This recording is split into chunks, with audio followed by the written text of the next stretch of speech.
ایک دن ہم رسول اللہ صلی اللہ تعالی علیہ وسلم کی خدمت میں حاضر تھے کہ اچانک ایک شخص ہمارے سامنے نمودار ہوا۔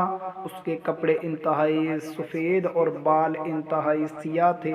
اس پر سفر کا کوئی اثر دکھائی نہیں دیتا تھا، نہ ہم میں سے کوئی اسے پہچانتا تھا، حتیٰ کہ وہ آ کر نبی اکرم صلی اللہ تعالی علیہ وسلم کے پاس بیٹھ گیا اور اپنے ہاتھ آپ صلی اللہ تعالی علیہ وسلم کی رانوں پر رکھ دیے اور کہا، اے محمد صلی اللہ تعالی علیہ وسلم، مجھے اسلام کے بارے میں بتائیں۔ رسول اللہ صلی اللہ تعالی علیہ وسلم نے فرمایا، اسلام یہ ہے کہ تم اس بات کی گواہی دو کہ اللہ تعالیٰ کے سوا کوئی عبادت کے لائق نہیں اور محمد صلی اللہ تعالی علیہ وسلم اس کے رسول ہیں۔ نماز کا اہتمام کرو، زکوٰۃ ادا کرو، رمضان کے روزے رکھو، اور اگر اللہ کے گھر تک راستہ طے کرنے کی استطاعت ہو تو اس کا حج کرو۔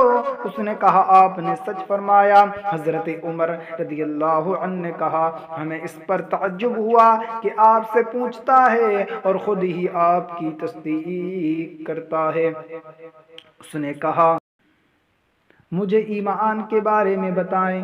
آپ نے فرمایا، یہ کہ تم اللہ تعالیٰ، اس کے فرشتوں، اس کی کتابوں، اس کے رسولوں اور آخری دن یوم قیامت کے دن پر ایمان رکھو اور اچھی اور بری تقدیر پر بھی ایمان لاؤ۔ اس نے کہا، آپ نے درست فرمایا۔ پھر اس نے کہا، مجھے احسان کے بارے میں بتلائیں۔ آپ نے فرمایا، یہ کہ تم اللہ تعالیٰ کی عبادت اس طرح کرو گویا تم اسے دیکھ رہے ہو، اور اگر تم اسے نہیں دیکھ رہے تو وہ تمہیں دیکھ رہا ہے۔ اس نے کہا، تو مجھے قیامت کے بارے میں بتائیں۔ آپ نے فرمایا، جس سے اس قیامت کے بارے میں سوال کیا جا رہا ہے، پوچھا جا رہا ہے، وہ پوچھنے والے سے زیادہ نہیں جانتا۔ اس نے کہا، تو مجھے اس کی علامت بتا دیجئے۔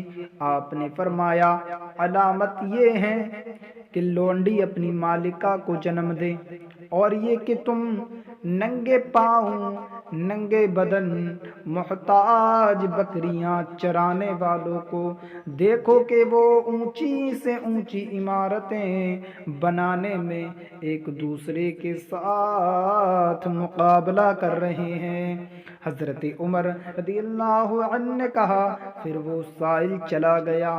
میں کچھ دیر اسی عالم میں رہا، پھر آپ صلی اللہ تعالی علیہ وسلم نے مجھ سے کہا، اے عمر، تمہیں معلوم ہے کہ پوچھنے والا کون تھا؟ میں نے عرض کی، اللہ اور اس کا رسول زیادہ آگاہ ہیں۔ آپ صلی اللہ تعالی علیہ وسلم نے فرمایا، وہ جبریل علیہ السلام تھے، تمہارے پاس آئے تھے، تمہیں تمہارا دین سکھا رہے تھے۔